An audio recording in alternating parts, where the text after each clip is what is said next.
You know, every ending is actually a beginning. There's a quiet moment in every ending, a silence that feels like loss.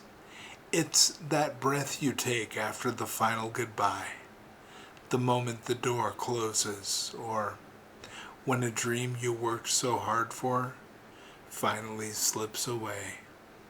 You stand there, staring at what's left, wondering, how could this possibly be God's plan?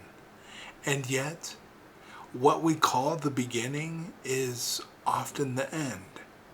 And to make an end is to make a beginning. Life is not a straight line.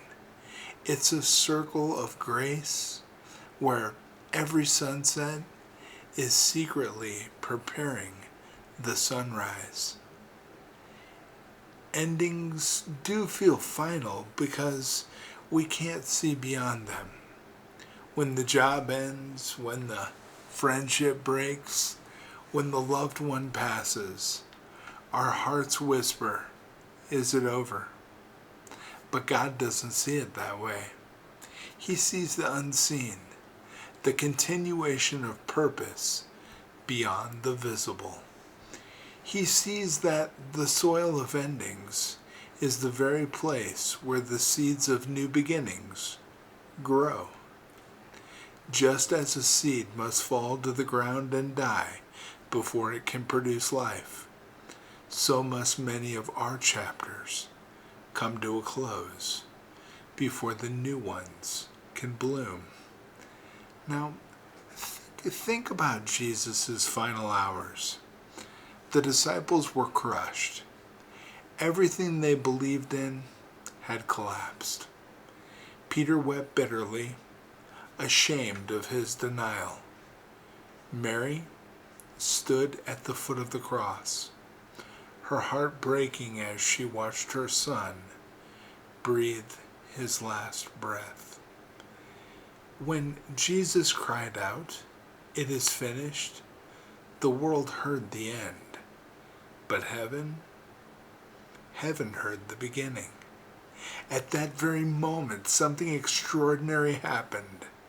The curtain in the temple tore in two, from top to bottom.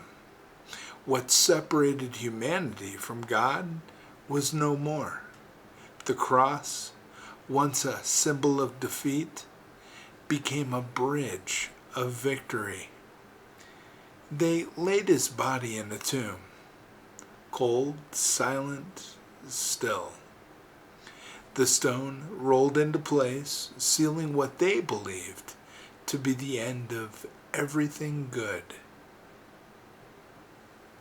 But early on the third day, when Mary Magdalene arrived and found the stone rolled away, the greatest truth in all creation was revealed. The tomb wasn't an ending.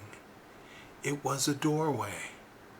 What the world saw as death was actually the birth of eternal life.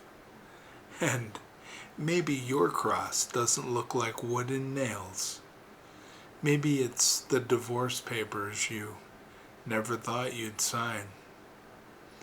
Maybe it's the dream job that didn't last.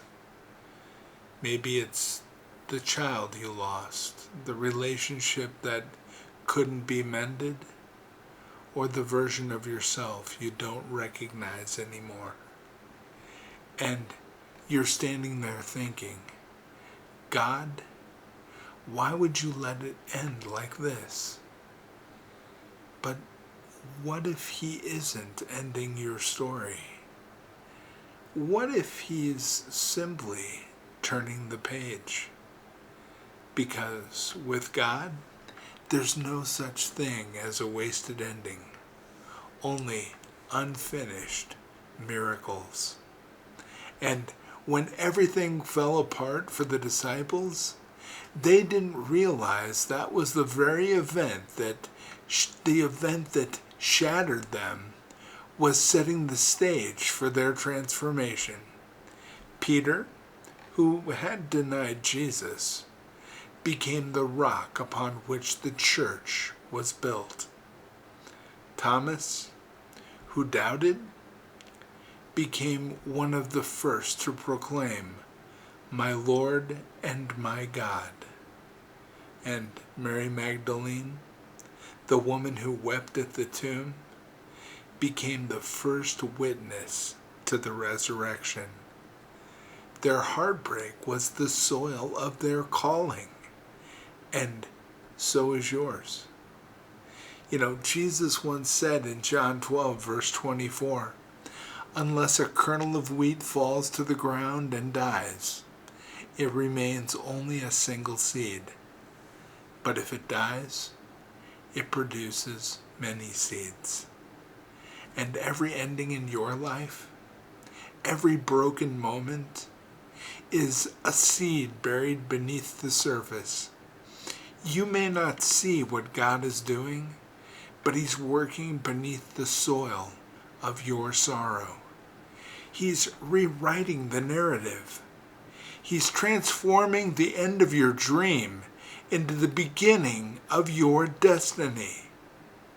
So when you find yourself in that in-between place, between the crucifixion and the resurrection, between heartbreak and healing, do not give up. God is the author who never puts down the pen. The silence you hear is not abandonment, it's preparation. The tomb is not your home, it's your waiting room. And just when it feels like all hope is gone, the stone begins to roll away. My friends, every ending holds the whisper of resurrection.